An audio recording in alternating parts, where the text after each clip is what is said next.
सिंध सागर party मरकज़ जे सॾ ते green Pakistan initiative जे सिंध दुश्मन मंसूबे तहत सिंध जी लखें एकड़ ज़मीन जी वालार सिंधु दरिया ते नवां डैम ऐं केनाल अॾण, मोरे में पुरअमन मुज़ाहिरीन मथां गोलियूं हलाइण, ॿिनि क़ौमी कारकुननि खे शहीद करण ऐं क़ौमी तहरीक ते जारी रियासती ऑपरेशन ख़िलाफ़ कराची प्रेस क्लब अॻियां हिकु ॾींहं जी अलामती बुख हड़ताल कई हुई। इन दौरान सियासी समाजी कारकुननि, सान्या हवंदनि, वकीलनि तोड़े शागिर्दनि वॾे अंग में बुख हड़ताल में शिरकत कई। सिंध जी ज़मीन ऐं वसीलनि ते वालार नामंज़ूर, सिंधु दरिया ते धाड़ा नामंज़ूर, मोरे जे शहीदनि जे कातिलनि खे गिरफ़्तार करियो, क़ौमी तहरीक ख़िलाफ़ रियासती ऑपरेशन बंदि करियो ऐं सिंध जे घरू वज़ीर खे हटायो जा नारा हणी सख़्त एहतजाज कयो वियो। इन मौक़े ते सिंध सागर पार्टी जे मरकज़ी सदर मंसूर जखड़, मरकज़ी जनरल सेक्रेटरी हाफ़िज़ सिकंदर तुनियो, मरकज़ी डिप्टी सेक्रेटरी सारंग महर, मरकज़ी ज्वाइंट सेक्रेटरी अब्दुल जब्बार मंगरी, मरकज़ी media secretary Altaf Hussain Sindhi, Sindh Sagar student federation जे अॻुवाण सिदरा अल्ताफ़ अब्बासी, जीएस सिंध महाज़ जे चेयरमैन अब्दुल ख़ालिक जुनेजो, सीनियर क़ौमी अॻुवाण अमानुल्लाह शेख,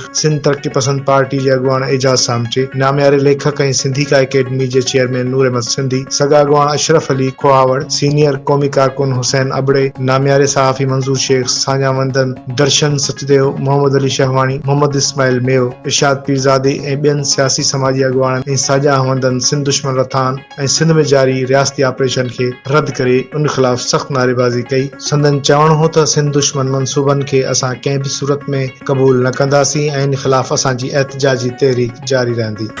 जेको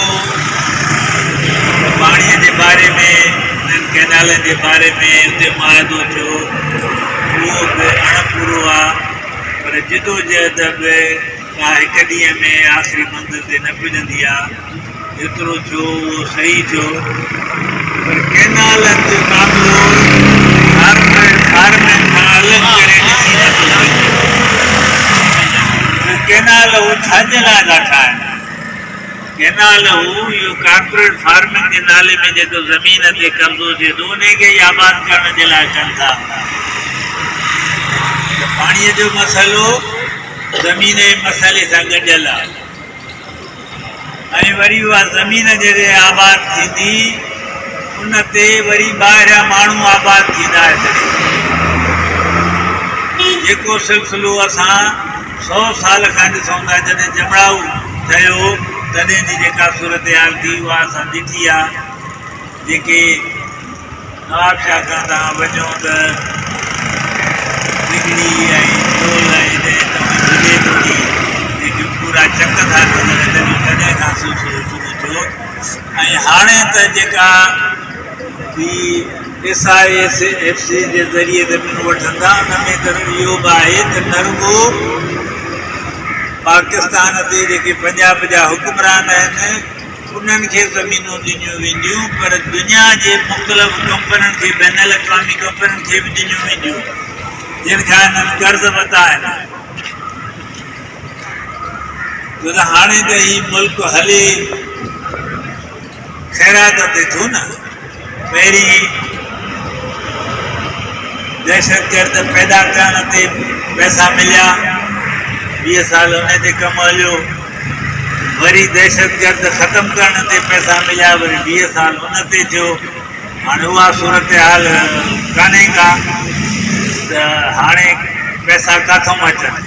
उहो हे बैन अल-अक़वामी कंपनियुनि खे, ख़ासि करे जेके अरब मुल्कनि खे ज़मीन ॾींदा, उतां जा माण्हू ईंदा ऐं ॿियारे पंजाब जा माण्हू त हर हंधि जिथे बि मसइलो थिए उते पहुचण लाइ चाहींदा आहिनि। त माना पाणीअ जो मसइलो ज़मीन जे मसइले सां गॾियल आहे, ज़मीन जे मसइले सां धारी आबादकारी गॾियल आहे। ऐं जॾहिं हिननि सभिनी खे असां गॾायूं था, जीअं मुंहिंजो दोस्त चयो पिए त फ़लस्तीन जी सूरत हाल असांखे नज़र थी अचे। ऐं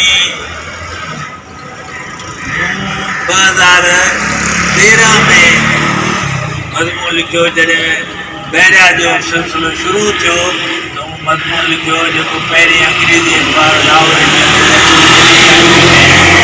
फ़लस्तीनाइज़ेशन ऑफ सिंध, उहो अवामी आवाज़ में छपियो, सिंध फ़लस्तीन जे रस्ते ते। त बिल्कुलु उन रस्ते ते वञे थी पई। ऐं मां त हिनखे जेको कुझु इहे सभु शयूं मिलाइजनि, पाणीअ जो मसइलो, ज़मीन जो, धारी आबादकारी, हिनखे गॾाए थी चइजे त इहो 21वीं सदीअ जो कॉलोनियलिज़म मां हुनखे सम्झा थो। ज़ाहिर आहे उनजी शकिल उनजा तौर तरीक़ा 2 सदियूं अॻु वारा न हूंदा। हाणे ज़रूरत न आहे त अॻे वांगुरु जहाज़ भरे या बंदूकूं खणी उहे अची हितड़े रहनि जेके साम्राजी मुल्क हुया। हाणे जा तरीक़ा मुख़्तलिफ़ आहिनि, बाक़ी आहे इहो ई कान। उन्हनि बि छा कयो 17वीं 18वीं सदीअ में यूरोपीय मुल्क जेको आहे अंग्रेज़ फ्रेंच ऐं ॿिया जेके बि हुया उहे छा कंदा, इहो उन्हनि मुल्कनि जे देश अफ्रीका जे मुल्कनि जे वञी उन्हनि जे वसीलनि ते कब्ज़ो कंदा